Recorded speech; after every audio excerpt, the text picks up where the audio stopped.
Sina Doña Victorina at Don Tiburcio ay namamasyal sa mga lansangan sa bayan upang malasin ang tahanan ng mga Indyo. Napakapapangit ng mga bahay. Alam mo, mga Indio lamang ang makakatira riyan. Mga walang pitagan, nakakasalubong na tayo, hindi pa nagbibigay tugay. Paluin mo ng iyong sombrero tulad ng mga ginagawa ng mga kura. Turuan mong gumalang at rumispeto. At kumukulsok pa nila. Hindi ka ba lalaki? Ngunit ako'y pilay. Nagyayang umuwi ang Donya sapagkat hindi pinapansin ng mga dalagang nakakasalubong ang kanyang magarang kasuotan. Tayo na nga at umuwi. Natanaw ni Doña Victorina ang alperesang si Doña Consolacion na nananabako habang nakadungaw sa bintana ng bahay nito. Hinagod si Doña Victorina ng tanaw mula ulo hanggang paa at saka lumurak.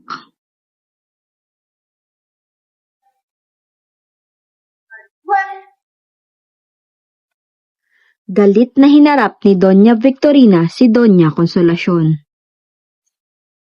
Bakit kayo nagkakaganyan, Donya? Kayo ba ay naiinggit sa amin at tumatanong kayo ng ganyan? At bakit ko kayo kaiinggitan? Pinaiingitan ko nga pala ang buhok ninyong kulot. Kilalanin nyo ang inyong kinakaharap. Hindi ito probinsyana o kalunya ng mga sundalo. Ang mga alperes ay hindi nakakapasok sa amin at naghihintay lamang sa aming pinto. Aba, excelentissimo, Senyora Pupot. Ang mga alperes niya hindi, ngunit ang mga pilay na katulad niya ay maaari. Ha ha ha! Nagbalak pumasok si Doña Victorina, ngunit pinigil siya ng bantay. Hoy! Ang pakikipag-usap ko kayo'y nakakababa ng aking karangalan. Ibig mo bang maglaban ng aking mga damit? Uupahan ko kayo ng malaki. Patid ko'y dati kayong labandera. Kilala na kita, Senyora, at kung sinong kasama mo. Sinabi na sa akin ng aking asawa ang inyong lihim. Hoy!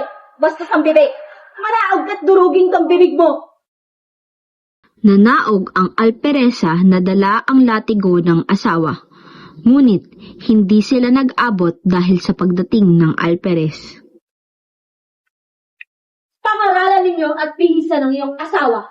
Kung wala kayong salapi, ay pagnakawin ninyo ang inyong mga sundalo.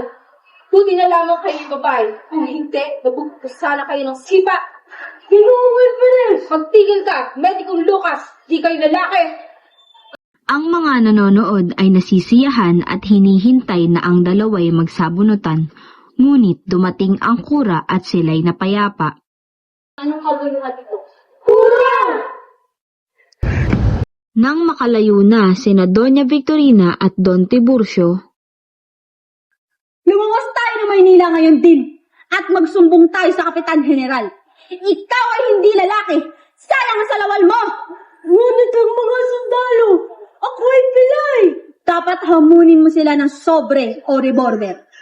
At kung hindi, idadahilan sana ni Don Tiburcio na hindi pa siya nakakahawak ng armas. Ngunit ang pangungusap ay hindi na natapos sapagkat ang pustiso'y hinablot ni Doña Victorina at dinurog sa tadyak. Halos mapaiyak ang Don habang ang Donya naman ay nagngingit-ngit na umuwi. ang aking pustiso! Inabutan ng Don at Donya sa bahay ni Kapitan Tiago, nakausap ni Linares sina Maria Clara at Sinang. Ibinalita ng Donya na uuwi na sila sa Maynila. At ikaw, Linares, ay hahamunin ng mga alperes at kayo'y maglalaban sa pamamagitan ng sople o revolver.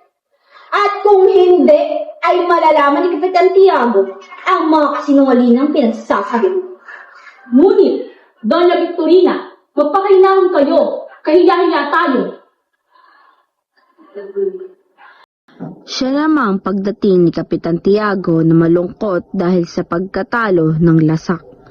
Ngunit siya'y sinalubong agad ng Donya at isinalaysay ang nangyari kalakip ng mga mura.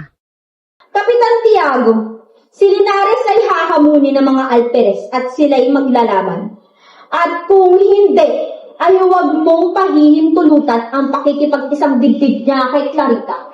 Dahil ang isang duwag na katulad mo ay hindi nababagay sa iyong anak. Si Maria Clara ay namutla sa narinig. Di ko alam na ikaw sa lawahan. Ihatid niyo muna ako sa aktinin. Ako hindi makalalakad.